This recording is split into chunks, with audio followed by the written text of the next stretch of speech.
কেইবাটাও দাবীৰে ৰাজ্যত তিনিদিনীয়াকৈ সদৌ অসম স্বাস্থ্য আৰু কাৰিকৰী কল্যাণ সন্থা আৰু NHM কৰ্মীৰ কৰ্মবিৰতি। NHM কৰ্মচাৰী চাকৰি নিয়মীয়াকৰণ সপ্তম দৰমহা আয়োগৰ ভিত্তিত দৰমহা প্ৰদানকে ধৰি কেইবাটাও দাবীত পালন কৰিছে কৰ্মবিৰতি। ৰাজ্যৰ বিভিন্ন প্ৰান্তত এই কৰ্মবিৰতি পালন কৰিছে গোলাঘাট, চিৰাং, শিলচৰকে ধৰি ৰাজ্যৰ কেইবাটাও প্ৰান্তত প্ৰতিবাদী কাৰ্যসূচী ৰূপায়ণ কৰিছে। স্বাস্থ্য কৰ্মী আৰু NHM কৰ্মচাৰীৰ প্ৰতিবাদত অচল হৈ পৰিছে ৰাজ্যৰ স্বাস্থ্য সেৱা। আমি পোনপটীয়াকৈ ধুবুৰীৰ প্ৰতিবাদস্থলীলৈ আপোনালোকক লৈ যাবলৈ বিচাৰিছোঁ। আমাৰ সাংবাদিক ফিৰোজ আলম সংযুক্ত হৈছে লাইভ যোগে। ফিৰোজ আলম, পোনপটীয়াকৈ আপোনাৰ কাষলৈ আহিছোঁ। ৰাজ্যৰ বিভিন্ন প্ৰান্তৰ লগতে দেখা পোৱা গৈছে ধুবুৰীতো প্ৰতিবাদ সাব্যস্ত কৰিছে সদৌ অসম স্বাস্থ্য আৰু কাৰিকৰী কল্যাণ সন্থা আৰু NHM কৰ্মীসকলে।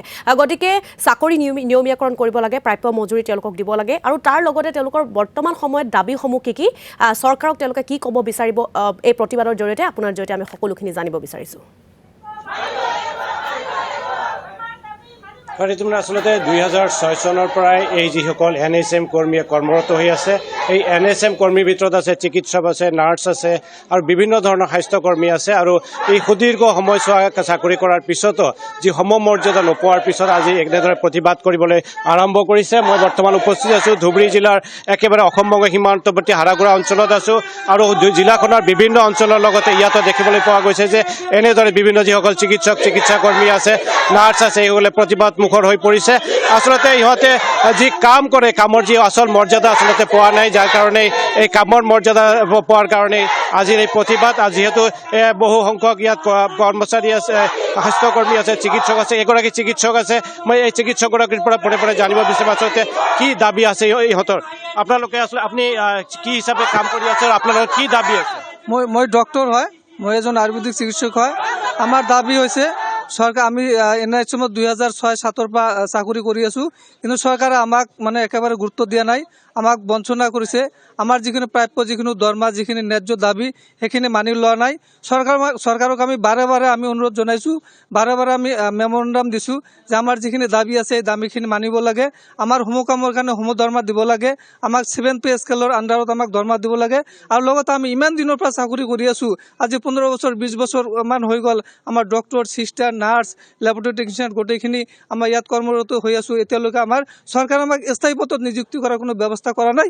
চৰকাৰক আমি অনুৰোধ জনাইছোঁ যাতে চৰকাৰে আমাক অতি সোনকালে আমাৰ দাবীখিনি মানি লয়, আমাক যাতে নিয়মীকৰণ কৰে। আৰু যিমান দিনলৈ নিয়মীকৰণ নহ'ব সিমান দিনলৈকে আমাৰ পে স্কেল দিব লাগিব আৰু লগতে আমাৰ সম দৰমহা আমি দিব লাগিব। আমি দিনে নিশাই NHM কৰ্মীবিলাকে কাম কৰি আছোঁ। আপোনালোকে দেখা পাইছে ক'ভিডৰ সময়ত চৰকাৰে আমাক কি কৰিছিল, ক'ভিড যোদ্ধা বুলি কৈছিল। আমি সকলোৱে আমাৰ জীৱনৰ আশা ত্যাগ কৰিও আমি মানুহক সেৱা কৰিছোঁ আৰু আজিলৈকে আমি এই সেৱা আগবঢ়াই আছোঁ। কিন্তু এই সেৱাৰ বিনিময়ত আজি আমি ৰাজপথত ওলাব লগা হৈছে। আমি ৰাইজৰ যিখিনি সুবিধা পাব লাগে সেই সুবিধাৰ পৰা আজিকালি বঞ্চিত হ'ব লাগিছে। ইয়াৰ কাৰণে আমি আৰু এগৰাকী চিকিৎসক আছে, কি ক'ব আপোনালোকে? যোৱা 10 বছৰ হৈ গ'ল মোৰ এই চাকৰি কৰাত, কিন্তু আজিলৈকে মই মোৰ প্ৰাপ্য পোৱা নাই। চৰকাৰে যোনটো আমাক প্ৰমিছ কৰিছে সেই প্ৰমিছ মতে আমাক 7 পে কমিশ্যনৰ থ্ৰুতে আমাক এবজৰ্ব কৰাৰ কথা আছিলে, কিন্তু আজিলৈকে তেওঁ কৰা প্ৰমিছটো আজিলৈকে ফুলফিল কৰা নাই, যাৰ কাৰণে আমি ইয়াতে আজি দুখত পৰি পেলাই বহিবলৈ বাধ্য হৈছোঁ। কিন্তু এনেকৈ যদি আমি ষ্টেজ বাই ষ্টেজে আগবাঢ়ি আছোঁ, আমি প্ৰিয়ৰ ইণ্টিমেশ্যন দিয়ে আগবাঢ়ি আছোঁ, কিন্তু যদি এনেদৰে চলি থাকে আৰু তেখেতে যদি আমাৰ দাবী যদি মানি নলয় তেনেহ'লে আমি তীব্ৰ আন্দোলন। এগৰাকী বয়োজ্যেষ্ঠ এগৰাকী NM আছে, আমি ক্ষেত্ৰৰ পৰা জানিব বিচাৰিম। বাইদেউ, আপুনি কিমান দিনৰ পৰা কাম কৰি আছে, কি আপোনাৰ অসুবিধা? 2006 পৰা কাম কৰি আছোঁ। বহুত দিন হ'ল চাকৰি নিয়মীকৰণ নহ'ল, বহুত ইণ্টাৰভিউ দিলোঁ, নহ'লে চাকৰি আমাৰ। তাৰপিছত যিখিনি আমি দৰমহা পাওঁ খুব ন্যূনতম দৰমহা পাওঁ, এইখিনি দিতো আমাৰ নচলে। আমাৰ একেখন টেবুলতে বহি কাম কৰোঁ ৰেগুলাৰ বাইদেউহঁতৰ লগত, একে কাম। আমাক কিন্তু সিহঁতে ইমান দৰমহা পায়, কিন্তু আমিতো কম দৰমহা পাওঁ। এতিয়া আমাৰ এনেকুৱা হৈছে, আমাৰ ল'ৰা ছোৱালীক আমি স্কুলতে ভাল স্কুলত পঢ়াবই নোৱাৰোঁ। কি ক'ম আৰু দুখৰ কথা। আমি বহুতবাৰ লগ কৰিছোঁ, এয়াৰপৰ্টত গৈ লগ কৰিছোঁ, তাহেৰ বেপাৰী ছাৰৰ ঘৰত গৈ লগ কৰিছোঁ, খালি কয় কি চাম, কিন্তু আমাক একোৱে দিয়া নাই আজিলৈকে। পৰিয়াল চলাত আপোনালোকৰ অসুবিধা হৈছে।